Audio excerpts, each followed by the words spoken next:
Welcome back, beautiful people. So, the United States president has now declared Nigeria a country of particular concern, right? So, is the situation of Nigeria actually concerning? Maybe not like Sudan, but it's concerning. Okay, let's establish that fact. As a Nigerian listening to me, are you concerned about the security situation, about the economic situation of Nigeria? Yes, you should. Okay. So the United States president has now declared Nigeria as, a country of particular concern. Now we have to, be aware of something, right? When the United States declares a country as a state of, particular concern, it actually means some things, right? Mostly this is coming from a religious standpoint, in a country where there is no religious freedom, where there is an actual uprising that is believed or perceived to have been coming up as a result of religious divide or religious marginalization and all of that. And in this case, Nigeria as a country, probably, a lot of people are arguing that, there is no religious freedom. There is, a sort of controlled ethnic cleansing and genocide against the Christian population. So with Donald Trump now calling Nigeria a country of particular concern or imposing that narrative out there, that Nigeria is now a state of particular concern, means now that the United States can impose sanctions on particular state actors.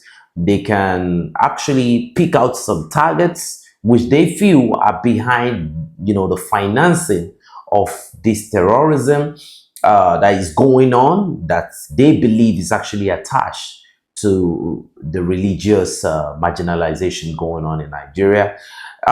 They can equally oblige the government of Nigeria to make some moves, drastic moves, to prosecute some people, to arrest some people, to detain people which they perceive to be involved. Now, there are so many people like Mike Arnold that have actually said that they have the names of the people that are actually sponsoring this terrorism in Nigeria. Allegedly, right? They've been dropping so many captions, image, and all of that. But let's move forward, right?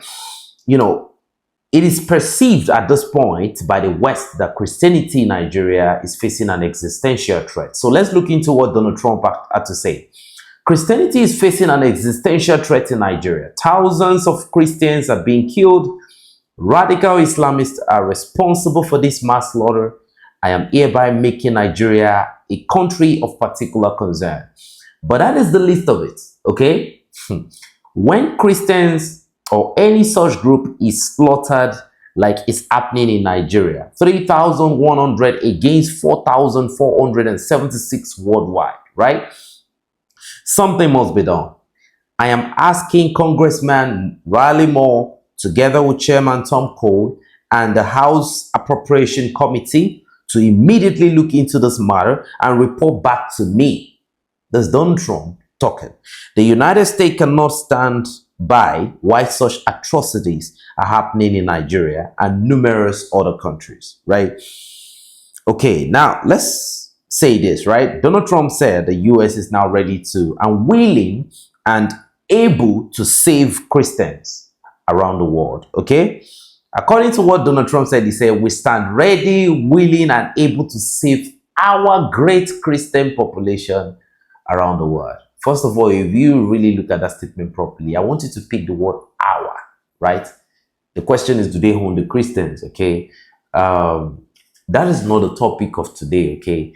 To me, this is a serious power projection by the United States.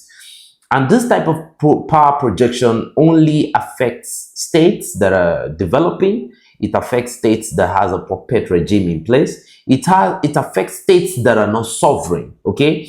And it affects states that are not stable. There's a lot of divide within the country and all of that. So for me, okay, I don't think the United States would try to, interfere in any geopolitical issue without having a personal interest of their own. So the United States definitely has something to gain. Probably for those Nigerians that are happy that, oh, the United States is coming to save you. I'm going to let you know what, okay? The United States doesn't do anything for free, okay? They put a cap on your head, probably, anything can happen to your complete cephalic region. So I'm just going to let you understand right now, okay? They're not going to give you anything for free. So if you think that, oh, Donald Trump is coming to save Nigeria, you better think again. Now, I'm going to make another thing, known to you right now. People like Marco Rubio, and Pete Hegseth, everybody's reposting this, Riley Moore, and the rest, they are reposting this as we speak, and it's getting a lot of view. The White House have actually posted it and all of that. Nigeria is the most colonized country in Africa. I don't know how you see it in terms of mentality, in terms of way of life and everything. But they call it like most civil, most conceptual, most spontaneous, and but I think Nigeria is like the true projection of Western colonization. Because if you look at everything about Nigeria, capitalism, at the best of it, everything you see in the United States, you almost will see in Nigeria. The failing healthcare system, in a way where if you are sick in Nigeria now, you have to think again. Am I ready to go to the hospital to really, really take care of your health? How many Nigerian politicians, have their healthcare, done within Nigeria? We almost can't count, except those that are within the lower tiers. And those that are within the lower tiers of the political strata, they go for the best, okay? So, and the best cannot be afforded. It's not affordable to the common Nigerian civilian. Now, let me get something very, very clear to you right now, okay? We have people like Eric Prince, the owner, the CEO of Blackwater, and different PMCs that are saying that they are ready to come in and invade Nigeria, for whatever reason, and they want the Pope to finance it and all of that, I feel like the stage is being set for something unprecedented that we might not know about. I don't know why it's coming at this point, but I can't speak for all Nigerians, okay? There is genocide in Nigeria. So first, that is a truth. That's a fact, okay? There's genocide in Nigeria. But because of the large population of Nigeria, people kind of look at it as if it's negligible, but it's actually very, very a catastrophic, event going on. And it has been going on since, you have people being, neutralized in their hundreds. We can't count how many hundreds have been neutralized, different way of executing this callous acts. So now what I would say is this, right? It depends on what side of the street you follow. The Muslims will argue that Muslims are being neutralized in the north. The Christians will argue that Christians are being neutralized. Either side, they have a valid argument. If you bring both sides to the table, they have a very, very valid argument. Now, I will say this, right? For the West, you definitely know their interest is for the Christian side. Now, this is where I'm coming with the interest, okay? So the United States definitely, based on their stance and, the religious projection of the West, it's definitely Christianity. And that is why the United States is saying that they are trying to protect the Christian Nigeria. So where do you have more of the Christian Nigeria? You have them in the South. So I'm kind of calculating. This is not like if I'm right. If there could be an agenda to divide the country, in the loop, I'm just saying, it's a speculation. I don't know if that is what they intend on doing. But I got to tell you something, okay? We could be looking at a situation of North Korea and South Korea, okay? Where you have Northern Nigeria and you have Southern Nigeria. I know majority of Nigerians that are in the South will actually vote 100% for this, okay? But this is the thing, right? The South is far better than the north of Nigeria on so many levels, like education, infrastructure, on so many levels. Okay, the southern part of Nigeria is not really a terrorism. They don't have that ideology of terrorism, because they are not religious fanatics. Okay, they just want to live their life. They want to have a lot of degrees and all of that. If you look at Nigerians, they like to pack up degrees and this one MSc, PhD, fellowship, and all of that. That's what you have in the South. They only want to make money, live good life and all of that. Use iPhone XR to iPhone 17 Pro Max and all of that. But you see in the North, the religious fanaticism is actually alarming. It's disturbing. It's at this point, I won't lie to you, it's a disturbance at this point, to the point where even Muslims in the North, they call the Muslims in the South, they call them non-Muslims because they don't show that level of fanaticism enough. It's just a difference in the orientation of both sides. Now, I got to make you understand something, right? Either you're a Christian or you're a Muslim, this is not the time for you to share, okay?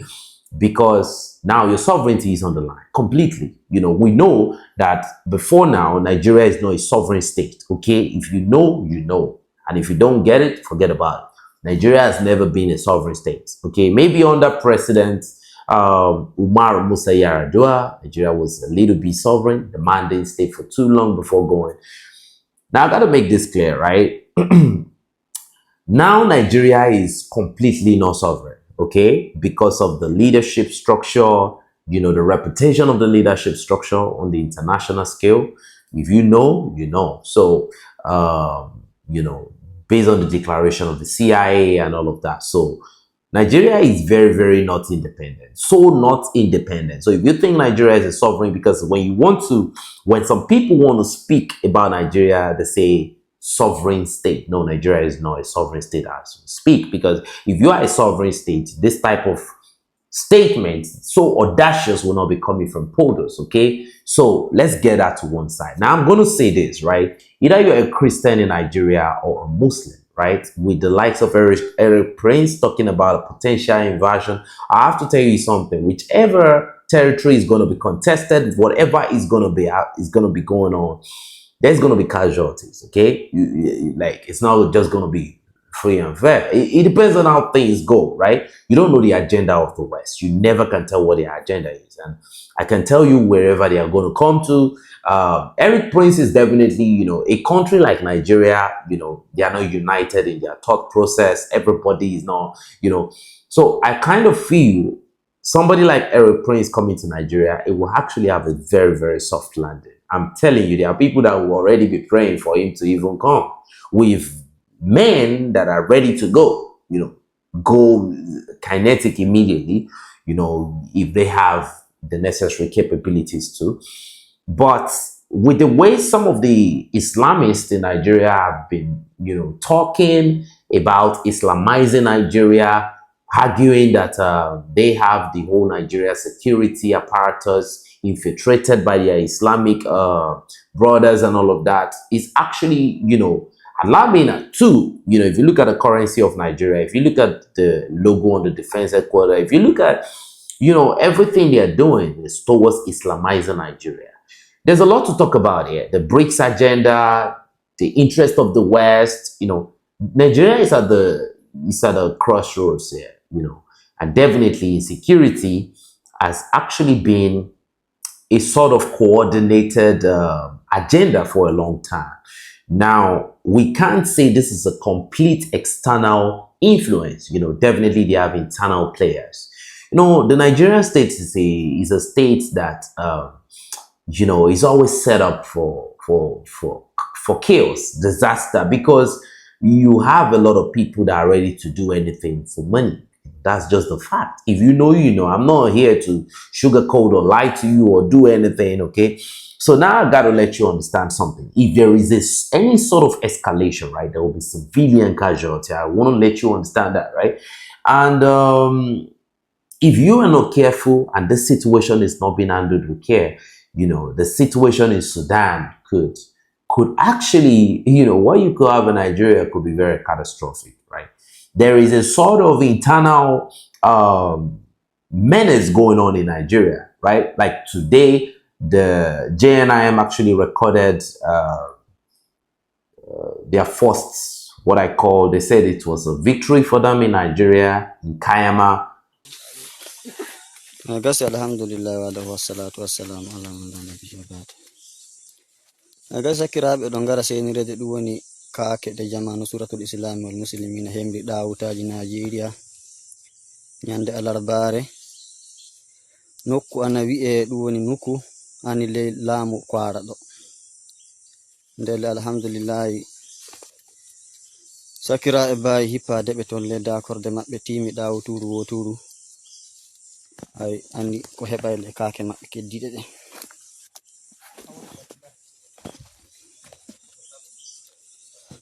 ɓe kemrama ɗalqaje 105 e sawru woturu e kazanuji 4 e telfi écran 3 e telfoye buto 3 e kandu e kalisi Nigeria naira 75 tawti motere wotere anni bozare ay e tundiji maɓɓe ko nandi e muɗum du anni e paɗe ɓornanɗe 8 ay e guine foye maɓɓe wokkoye noon ko heddi yaade anni hono no giroton ni tan inchallah nasuru waɗi du fa woɗi sakiraɓe fay goto liɓaka fay goto balsaka on calminama machallah hono giroton ni tan. A particular part of Kwara State. I've actually served in Kwara State, so I know all these places. You have a lot of bush in Kwara State. And when you look at these things, you think about land redistribution. The land in Nigeria is so big to the point that I don't know why they're not giving the citizens of Nigeria free lands. It's how big the country is. It's so big that if they redistribute land among the entire civilian population, I still think it's going to be more. And no, it's not just, it's still going to be a lot more. But Nigeria was not created to be that kind of state for fairness and equity. It's going to always be owned by the capitalists. If you know, Nigeria cannot boast of anything as a nation, but they can boast of Dangote having a refinery. Dangote is one man, right? You can't compare Nigeria to Burkina Faso, okay? In terms of the citizens of both countries, the unity of thoughts and all of that, the backing of their leader. So, like I said, we could be looking at a situation that wants to look like the situation of Sudan. If people like Eric Prince get in, they will now be external players supporting this side will support this side. It might not even be as a result of religious divide. It might be as a result of, okay, maybe this side does not like the West, right? Okay, let's back this side. We could be looking at a very, very dangerous scenario here. But we need to now pay attention to how the presidency will react to this. I know a lot of Nigerians don't believe and they don't trust in the presidency. It's now time for the president of Nigeria to actually make decisive moves as we speak. That is what he's supposed to do, to make some strategic moves, very, very quick, decisive moves to kind of, touch up the situation and make sure that this doesn't escalate, because I don't know, there could be a risk of escalation because this is getting louder and louder, and who knows what can happen.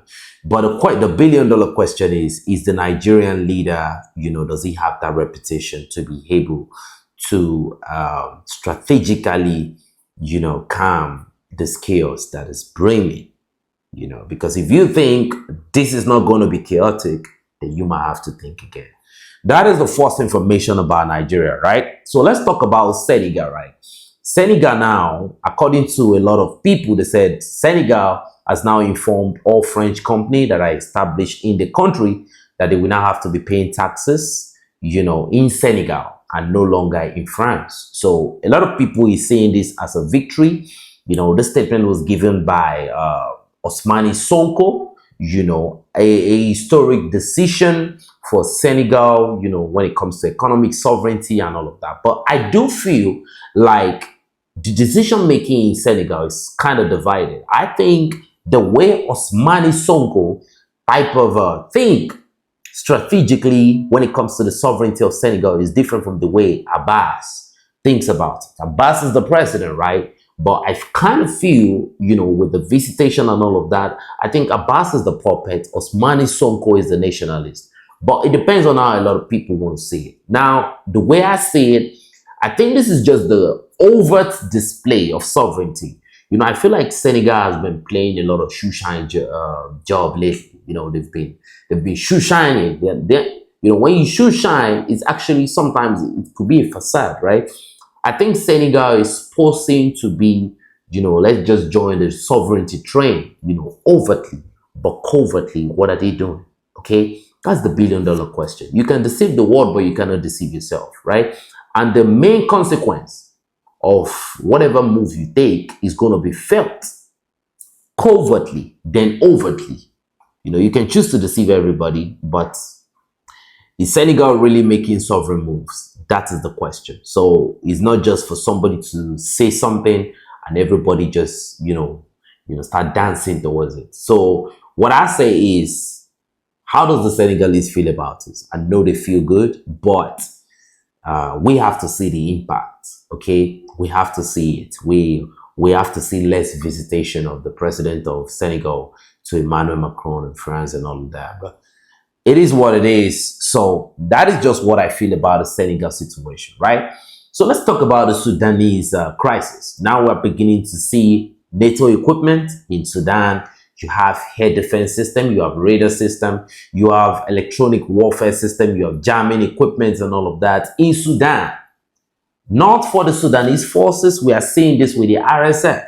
Okay, so if you think, and if you look at the way Emeti talks, you look at the way he posts and all of that, I won't deceive you, right? Emeti look like he's seriously backed by some superpowers. How many superpowers do you have in the world? So I think Emeti is seriously backed.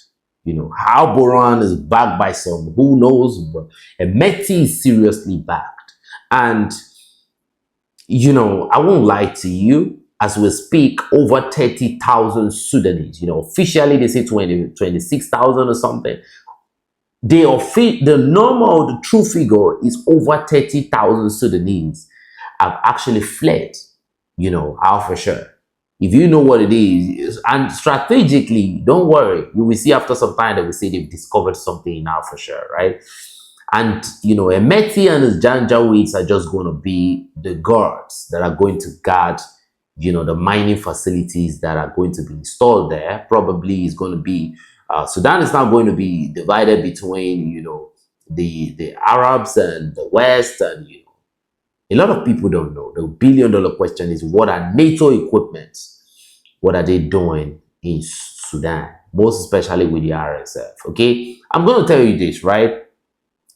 The fact that the RSF has this equipment and all of that, who is transferring it to them? The UAE. So the question is, NATO equipment, the UAE being transferred to the RSF. Don't you get the play?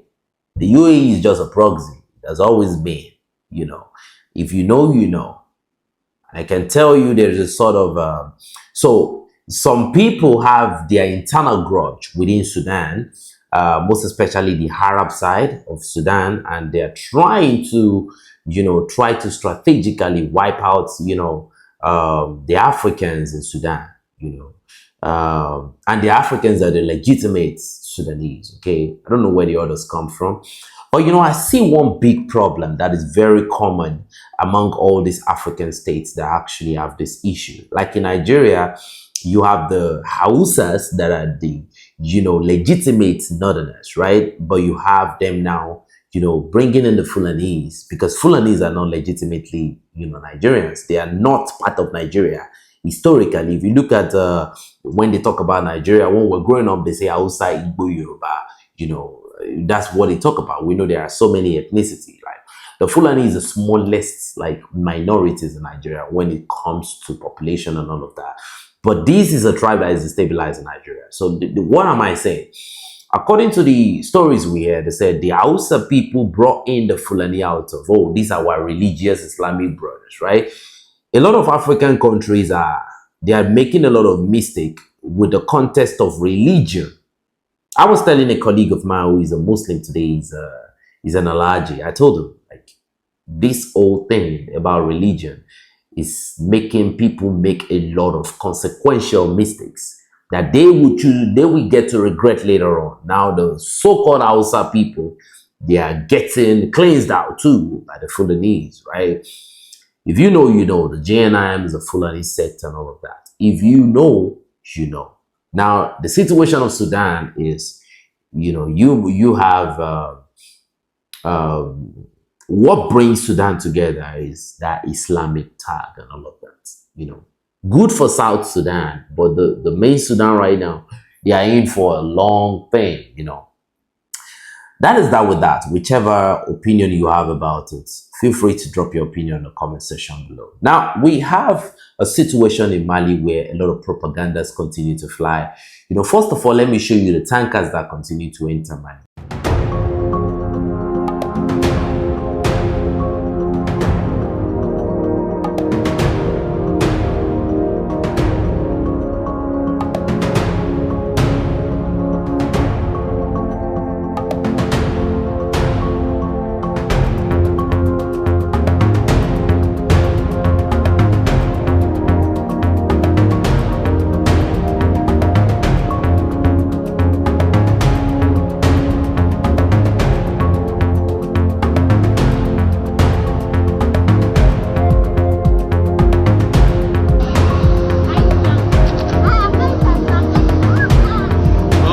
sont arrivés sans ça.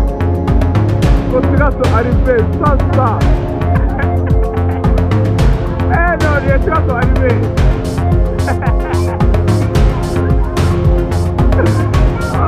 À l'instant. Serious, hydrocarbon support from all over the place, from Niger, from Russia. Tankers are coming into Mali with enough, fuel supply, but you still have people flying, hold videos, trying to post it again and build a narrative that there is no hydrocarbon supply in Mali. Now, that's a propaganda, actually. Get the game. Don't fall for the reading. Okay. Now, another thing we are hearing currently is that there are a lot of Western countries telling their citizens to leave Mali. First of all, I will ask again, what are they doing in Mali in the first place, right? Your country theoretically seems to be very better, peaceful, more secure, no insurrection. So why not stay in your country? Why are you coming to Mali? If Mali is so bad, why are you coming to Mali? That's the first question. Secondly, look at the number of, diplomats that continue. Hungarian diplomats is there. A lot of diplomats are entering Mali.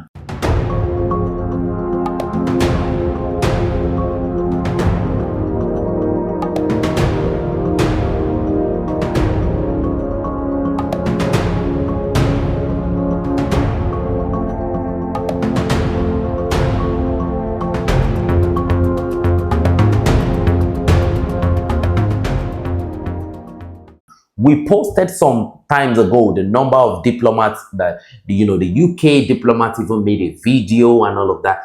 You have them pouring in like crazy. So the question is, if Mali is so insecure, right? Why are they coming to Mali? There's another big question everybody needs to answer. Why are they continuously pouring into Mali? Maybe the narrative isn't true after all. Now again, in the Senegal region and the Niono region, Mali continue to pound the jihadists. And today, to cap it all up, Mali actually destroyed 2 groups of jihadists. They actually spotted them with their recon drones. They actually, had a sort of communication to their Air Force base where their Bayraktar drones were actually, deployed. And according to the information we have, this was a multiple Bayraktar operation. This was not a situation where you have a single Bayraktar drone performing the operation. They actually brought multiple Bayraktar drones, according to the information we have. And the inferno that actually ensued after the kinetic impact of the payload on the 2 trucks that were filled with 2 groups of jihadists, the kind of energy impact that actually came out of the contact that was established by the Bayraktars You know, it was actually something that you only see in the Hollywood movies. So, ladies and gentlemen, as we speak, a lot of these jihadists, a lot of them have been delivered to, you know, the other side, you know. And as we speak, what I take out of this situation is that Mali is a place right now where no jihadists can just move freely. You know, it's a different situation that you have in Katsina State in Nigeria, where there's peace talk, right? Mali, Burkina Faso, and Niger is a place where jihadists cannot confidently walk on the streets. It's a different situation to what you have in Nigeria, where jihadists make TikTok videos and all of that. But in the AES states, they cannot do that. It's a whole different level of kettle. So, you know, it's just me bringing you this information. How do you feel about it? If you're new on the channel, you enjoy what we do, you can kindly click the like, share, and subscribe button. And if what I've said today kind of hurt you a little bit, it's just the truth. I'm sorry if you are a very good Android community member and you want Africa to be liberated. You know, we just have to tell ourselves the truth sometimes. We have to get out of every colonial influence and colonial ties that have actually kept us where we are. They say we are the beacon of civilization. If truly we are, we have to get out of everything that ties us down. You know, we just have to be smart enough to see. So this is how I see it, is my opinion. If you have a different opinion, you know, you can actually hear your opinion. Guys, what do you think about doing live video? I don't know, but for those that want to donate to the channel, maybe a live video can help. I don't know what you think about it. I've been trying to open so many websites where anyone that wants to donate to our struggle can actually go and fund the Android community. It is down to you. It's down to your opinion on what you think. It's your boy 72 Android signing out. Enough said, but before I go, this is how I find my peace. Talking to you all. Bye.